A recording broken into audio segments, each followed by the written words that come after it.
सृष्टि बचपन से ही दिखने में सुंदर नहीं थी, लेकिन अमीर बाप की बेटी सृष्टि पर उसकी माँ जान छिड़कती। मेरी बेटी कितनी प्यारी है, भगवान सबको सृष्टि जैसी बेटी दे। सृष्टि धीरे धीरे बड़ी होती है। एक दिन सृष्टि की सहेली कहती है, तू दिखने में कितनी अजीब सी है, लेकिन मैं जानती हूँ हम सब में सबसे अच्छी शादी तो तेरी ही होगी। तेरे पापा अमीर जो है। और बता नहीं सकते यार, दहेज तो हर कोई देता है, ये क्या ज्यादा ले जाएगी अपने पति के लिए? अरे बड़े शहर में कोठी है इसके पापा की। अरे पापा की है ना, कौन सी इसकी है? इसकी होती तब तो कोई भी लड़का इससे शादी कर लेता। अरे पापा की मतलब पापा की है तो मेरी ही है ना? किसने कहा? अब तेरी तो तब होगी ना जब तेरा भाई ना हो। वैसे भी शादी के बाद सारी प्रॉपर्टी भाई के नाम होती है। सृष्टि समझ जाती है कि उसे किसी भी हालत में माँ बाप की सारी प्रॉपर्टी को अपने नाम करना है, लेकिन कैसे? एक दिन सृष्टि का भाई शीनू कहता है, बहन क्या कर रही है? तुझसे एक बात करनी है। अरे हाँ हाँ करना, मैं तो तेरी बहन हूँ। बहन मेरी लाइफ में ना एक लड़की है, बहुत अच्छी है। मैं सोच रहा हूँ माँ और पापा से बात करूँ शादी के लिए। सृष्टि को समझ में आ जाता है कि भाई की शादी होते ही भाभी उसे एक दिन भी घर में बर्दाश्त नहीं करेगी। क्या बात है भाई, बताना कौन है वो? यार वो बहुत अच्छी लड़की है, पढ़ी लिखी है, मेरे साथ जॉब भी करती है। बस एक प्रॉब्लम है। प्रॉब्लम? क्या प्रॉब्लम है भाई? यार वो शादीशुदा है, लेकिन उसके पति ने उसे सिर्फ इसलिए छोड़ दिया क्योंकि उसके माँ बाप दहेज नहीं दे पाए। सृष्टि ये सुनकर न जाने क्यों खुश हो जाती है। अरे भाई तो क्या हुआ, लड़की तुझे तो पसंद है ना? शीनू को लगता है कि बहन उसे समझ रही है।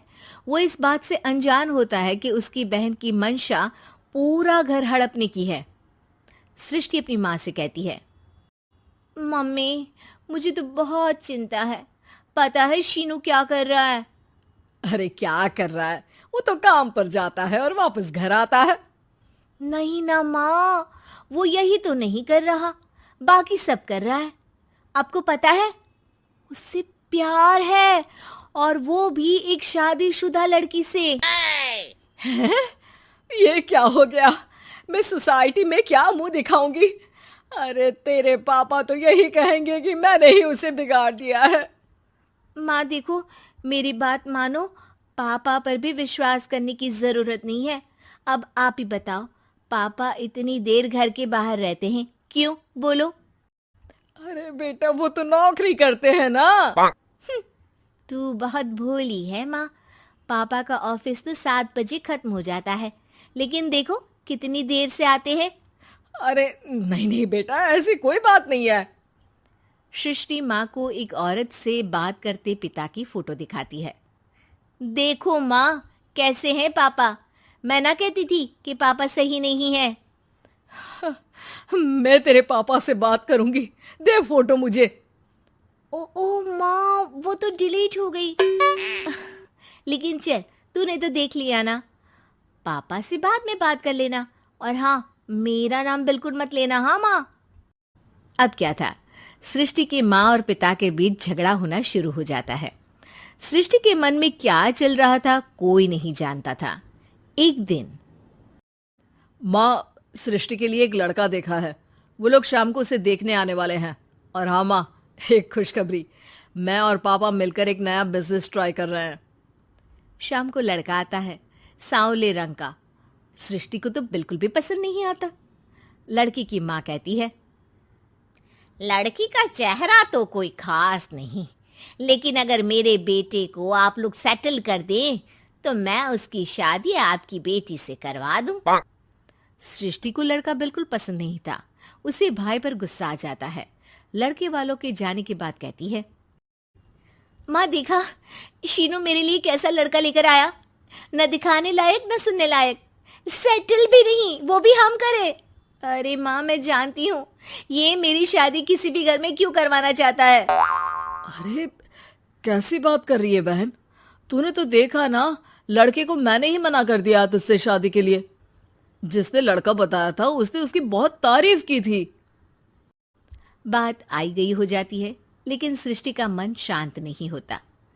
क्या करूं, कुछ समझ में नहीं आ रहा। मेरी शादी हो गई तो ये लोग पूरी प्रॉपर्टी शीनू के नाम कर देंगे, मेरे हाथ तो कुछ लगेगा ही नहीं। तभी सृष्टि को आइडिया आता है। वो किसी वकील को फोन करती है। जी देखिए, अगर आपके मम्मी पापा का तलाक हो जाता है तो आपके पिता की आधी प्रॉपर्टी आपकी माँ के नाम हो जाएगी, फिर उसे वो किसी को भी दे सकती है। सृष्टि अब माँ को बेटे के खिलाफ भरती है। माँ, शीनू पर नजर रखा करो, वो जिस लड़की के प्यार में है ना वो शादीशुदा है। यहाँ आएगी, सारा पैसा रुपया जमीन जायदाद सब हड़प लेगी। पापा का भी हाल तुमसे छुपा नहीं है। ऐसा ना हो कि मैं और आप एक दिन सड़क पर भीख मांगे। हे भगवान, मैं तो जीते जी मर जाऊंगी अगर ऐसा हो गया तो। ऐसा हो गया नहीं माँ, ऐसा ही होगा। अभी समय है, आगे का सोच लो। मैं तो कहती हूँ पापा से आधी प्रॉपर्टी लेकर अलग हो जाओ। पापा की आधी प्रॉपर्टी भी हम लोगों को अगर मिल जाती है ना तो अगले 7 जन्म सफल समझो। बेचारी माँ बेटी के कहने पर पति से तलाक लेकर अलग हो जाती है। सृष्टि अब पैसों से गाड़ी और अपने दूसरे महंगे शौक पूरे करने लगी। उसके दोस्त भी उसके पैसे इस्तेमाल करते। सृष्टि, कल तुम कहाँ थी? मैं सारा दिन घर पर अकेली थी। तो मैं क्या करूं? मैंने ठेका तो नहीं लिया है ना तुम्हें संभालने का। माँ को सृष्टि से ये उम्मीद नहीं थी। वो बैठकर रोने लगती है। वहीं उसका पति यानी कि सृष्टि के पिता आ जाते हैं। मैं जानता था कि तुम्हारा यही हाल होगा, तो आपने मुझे रोका क्यों नहीं? मैं रोकता तो तुम रुकती क्या? सृष्टि के कहने पर तुमने मुझ पर अपने बेटे पर शक किया, लेकिन तुम ये भूल गई कि कैसे हम दोनों ने मिलकर जीवन में इतना सब खड़ा किया। माँ पति के गले लग जाती है। मुझे माफ कर दीजिए, मैंने आपकी कमाई का एक बड़ा हिस्सा गवा दिया। कोई बात नहीं, तुम साथ हो तो मैं ऐसी 7 प्रॉपर्टी खड़ी कर दूंगा। तभी वहां सृष्टि आ जाती है रोते हुए। माँ, मयंक ने मुझे छोड़ दिया। वो बोल रहा था जब तक मेरे पास पैसे थे तब तक ही वो मेरे साथ था। पापा, माँ, मुझे माफ कर दीजिए।